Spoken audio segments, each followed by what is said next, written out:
1961년 10월 19일이었습니다. 형무소장 면회라는 말을 들었습니다. 이정재는 아무 의심 없이 감방에서 나왔습니다. 이동하는 도중이었습니다. 교도관들이 갑자기 방향을 틀었습니다. 사형장 쪽이었습니다. 이정재는 흠칫했습니다. 그러나 바로 체념했습니다. 쓴웃음을 지으며 말했습니다. 오늘부터는 대접이 바뀌는구만 하더니 순순히 걸어 들어갔습니다. 그가 마지막으로 남긴 유언이 있습니다.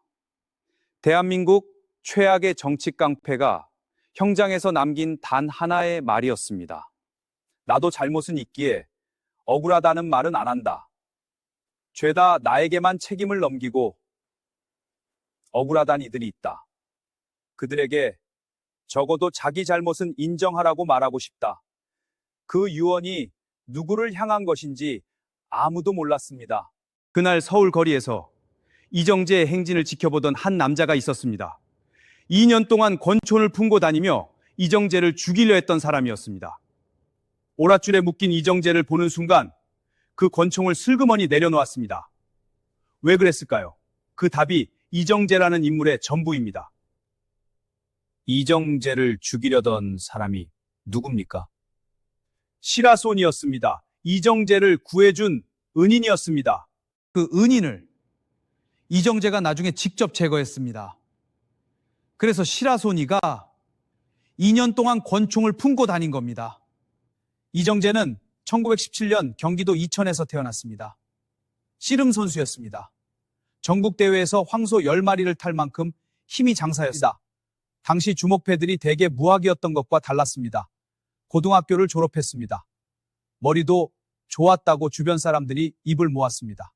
그런데 이정재에게는 약점이 있었습니다. 씨름은 잘했지만 싸움을 잘 못했습니다.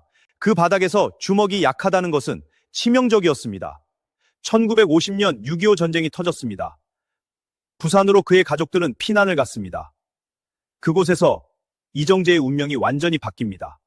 부산 깡패 5명에게 일방적으로 얻어맞고 있었습니다. 그때 지나가던 한 남자가 순식간에 깡패들을 모두 제압했습니다. 당대 주먹 1인자 시라손이었습니다. 이정재는 그 자리에서 무릎을 꿇었습니다. 형님으로 모시겠다고 맹세했습니다. 처음에는 김두한 밑에서 일했습니다. 김두한의 추천으로 경찰관까지 됐습니다. 결정적인 카드가 있었습니다. 고향 후배 곽영주였습니다.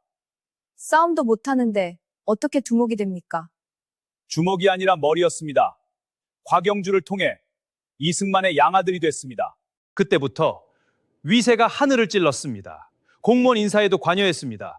야당 집회를 습격했습니다. 이박지연 씨, 이제 이해되셨죠? 동대문 시장에서 이정재는 달랐습니다. 상인들에게 돈을 갈취하지 않았습니다. 해결사 노릇을 했습니다.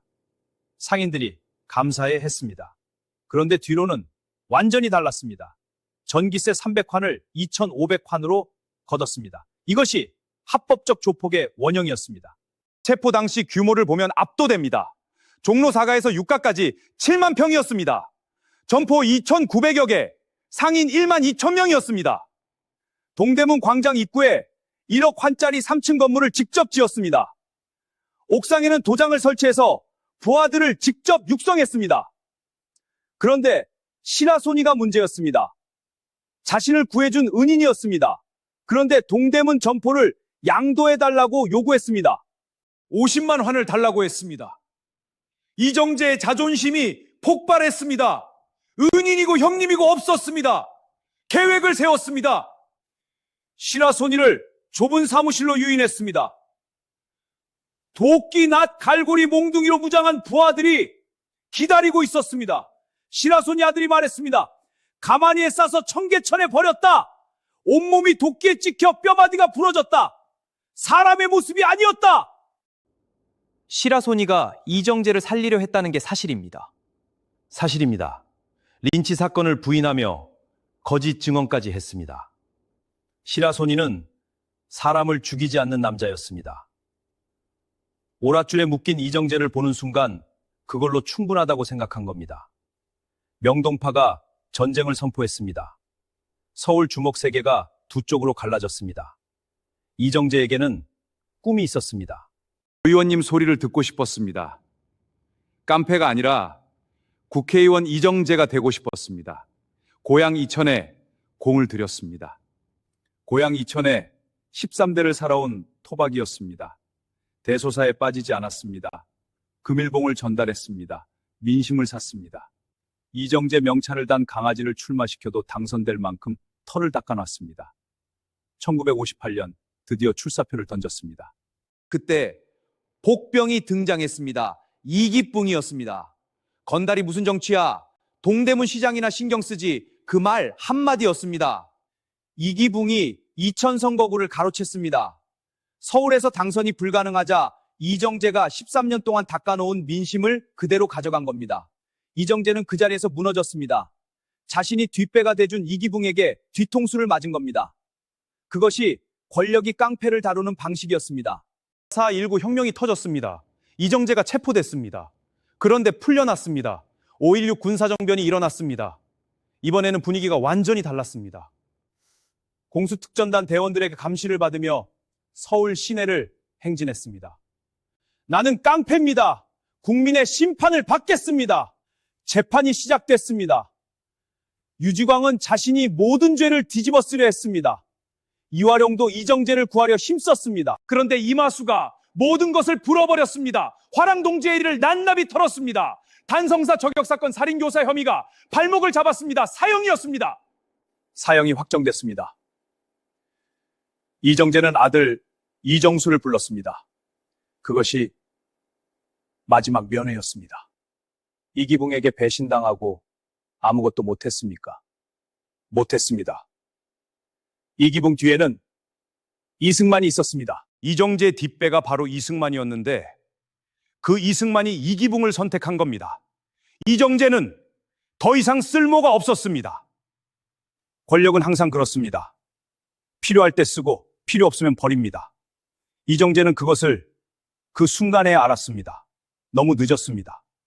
이기붕이 버렸습니다. 이마수가 배신했습니다. 이승만은 침묵했습니다. 이정재는 그것을 너무 늦게 알았습니다. 씨름판에서 주먹판으로, 주먹판에서 권력으로 올라갔습니다. 그러나 권력은 그를 기억하지 않았습니다. 깡패라는 이름만 남겼습니다. 이정재를 어떻게 기억해야 할까요? 대한민국 최악의 정치 깡패였습니다. 그러나 유언에서 억울하다는 말을 하지 않았습니다. 권력이 깡패를 쓰는 방식이 있습니다. 필요할 때 쓰고 필요 없으면 버립니다. 이정재는 그것의 첫 번째 희생자였습니다. 사형 전날 아들에게 한 말이 깡패 두목의 말이 아닙니다. 그 말이 진짜 이정재입니다. 깡패로 살았지만 아버지였습니다. 권력이 만든 깡패였고 권력이 버린 아버지였습니다. 그리고 그 아들에게 억울하다는 말을 하지 않았습니다. 그것이 이정재가 마지막으로 보여준 자존심이었습니다. 이박지연 씨, 이제 이해되셨죠? 그것이 이정재라는 인물의 전부였습니다. 그리고 그것이 이 이야기의 전부입니다.